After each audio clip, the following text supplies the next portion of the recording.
siluman S-70 Rusia atau dikenal dengan Choknik B adalah drone Rusia yang saat ini dalam pengembangan yang dirancang untuk melengkapi pesawat tempur Su-57 generasi kelima Rusia. Dalam apa yang diklaim sebagai tenggak dalam perkembangannya, S-70 dilaporkan telah berhasil menyelesaikan tes serangan presisi pertamanya. Namun sebagian besar dari apa yang kita ketahui tentang drone canggih ini didasarkan pada informasi apapun yang diizinkan untuk melarikan diri dari Rusia oleh industri pertahanan Rusia, dan oleh karena itu harus diambil dengan setumpuk garam. Pengujian terbaru S-70 Orhonik B, di mana pada 28 Mei media pemerintah Rusia melaporkan bahwa Orhonik B telah menyelesaikan serangkaian tes serangan presisi pada target berat. Pada 28 Mei, media pemerintah Rusia melaporkan bahwa drone ini telah menyelesaikan serangkaian tes serangan presisi pada target darat. Sesuai dengan pengembangan peralihannya dengan pesawat tempur multiperan Su-57 Valon, tes S-70 baru-baru ini melihat drone menggunakan rudal yang digunakan oleh Su-57 dalam serangan ujinya.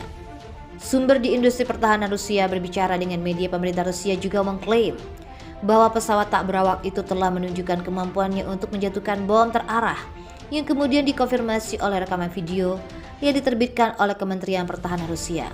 Menurut pembacaan media pemerintahan ini, S-70 berhasil menyerang berbagai macam target dalam kondisi cuaca dan waktu yang berbeda. Beberapa di antaranya kecil dan disamarkan. Drone S-70 Rusia adalah drone paling canggih yang saat ini sedang dikembangkan oleh industri pertahanan Rusia. Dilansir dari jakbarnews.com, dari 1945.com, didukung oleh satu mesin A141F1. Orhonik B dapat mencapai kecepatan maksimum 1000 km per jam.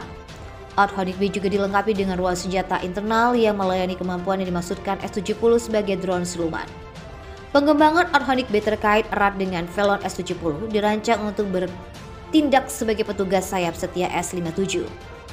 Hubungan seperti ini mungkin tidak spesifik untuk kedua pesawat, karena kelas kapal 1000 amfibi Project 23900 Inaf Rogov yang baru juga dirancang untuk berkooperasi bersama dengan 4 Orhonik B. Namun Su-57 Rusia kemungkinan tidak memiliki kemampuan komputer yang diperlakukan untuk mengelola hubungan loyal wingman semacam itu. Sebagai permulaan, konfigurasi mesin asli drone tanpa selubung kemungkinan akan mencegahnya tetap bersembunyi. Elemen eksternal dari S-70 seperti saluran masuk udara, ventilasi buang, dan antena dihilangkan atau diubah untuk lebih merampingkan Orhonik B. Namun baru pada tahun 2019, drone tersebut akan melakukan penerbangan pertamanya. Dalam sebuah laporan kepada Presiden Vladimir Putin, Yuri Silsar, Kepala United Aircraft Corporation Rusia yang memiliki Sukhoi, mengklaim bahwa S-70 akan melihat pengiriman pertamanya ke Angkatan Bersenjata Rusia pada paruh pertama tahun 2024 nanti.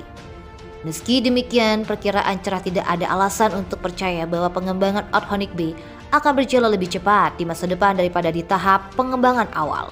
Potensi hambatan lain untuk S-70 sama seperti proyek canggih Rusia lainnya. Kemungkinan Orhonik B akan bertabrakan dengan proses R&D dan pengadaan Rusia yang terbebani. S-70 Orhonik Rusia tentu saja merupakan salah satu drone Rusia yang paling canggih, tetapi bertahun-tahun dan banyak rintangan tetap ada sebelum mereka dapat melayani layanan dalam kapasitas yang berarti. Namun catatan penting untuk bahwa kecepatan tetap di mana pengembang drone telah dapat menunjukkan bahwa Kremlin atau militer Rusia telah menjadikan pengembangan S-70 sebagai prioritas. Pasukan Rusia berusaha untuk memperluas dan mengkonsolidasikan cengkeraman mereka di kota industri Ukraina Severodonetsk pada hari Kamis. Beringsut lebih dekat untuk mengklaim hadiah besar dalam serangan mereka di wilayah Donbas Timur. Namun dalam dorongan untuk Ukraina terkunci dalam perjuangan keras melawan tentara invasi Rusia, Amerika Serikat mengumumkan paket senjata USD 700 juta untuk Kiev yang akan mencakup sistem roket canggih dengan jangkauan hingga 80 km 50 mil. Rusia menuduh Amerika Serikat menambahkan bahan bakar ke api. Menteri Luar Negeri Rusia Sergei Lavrov mengatakan pasukan peluncur roket meningkatkan resiko negara ketiga terseret ke dalam konflik. Menteri Luar Negeri AS Antony Blinken mengatakan Ukraina telah berjanji tidak akan menggunakan sistem itu untuk mencapai target di dalam Rusia. Presiden Joe Biden berharap memperluas jangkauan artileri Ukraina akan membantu mendorong Rusia untuk merundingkan di akhirnya perang yang pada hari Jumat 3 Juni menandai hari ke-100. Setelah berhari-hari pertempuran sengit di sekitar Severodonetsk yang sebagian besar telah disia-siakan oleh pemboman Rusia, pasukan Rusia beringsut maju melalui jalan-jalan kota. Ukraina mengatakan sekitar 70% kota berada di bawah kendali Rusia, dengan pasukan Rusia di pusat kota. Musuh sedang melakukan operasi penyerangan di pemukiman Severodonetsk, kata staf untuk Angkatan Bersenjata Ukraina pada hari Kamis 2 Juni. Menambahkan bahwa pasukan Rusia juga menyerang di bagian lain di timur dan timur laut. Sedikitnya 4 warga sipil tewas dan 10 terluka di timur dan timur laut, kata pejabat lainnya. Rusia membantah menargetkan warga sipil. Jika Rusia sepenuhnya merebut Severodonetsk dan kembarannya yang lebih kecil, Lysychansk, di tepi barat sungai Siversky Donetsk. Ia akan menguasai seluruh Luhansk, salah satu dari 2 provinsi di Donbas yang diklaim Moskow atas nama separatis.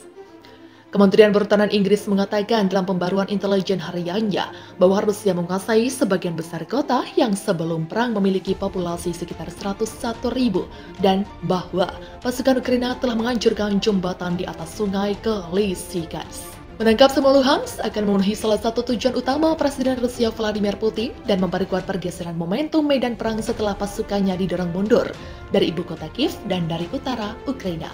Seorang senator Rusia telah menyarankan agar negaranya menyerang pangkalan militer Amerika Serikat di Eropa.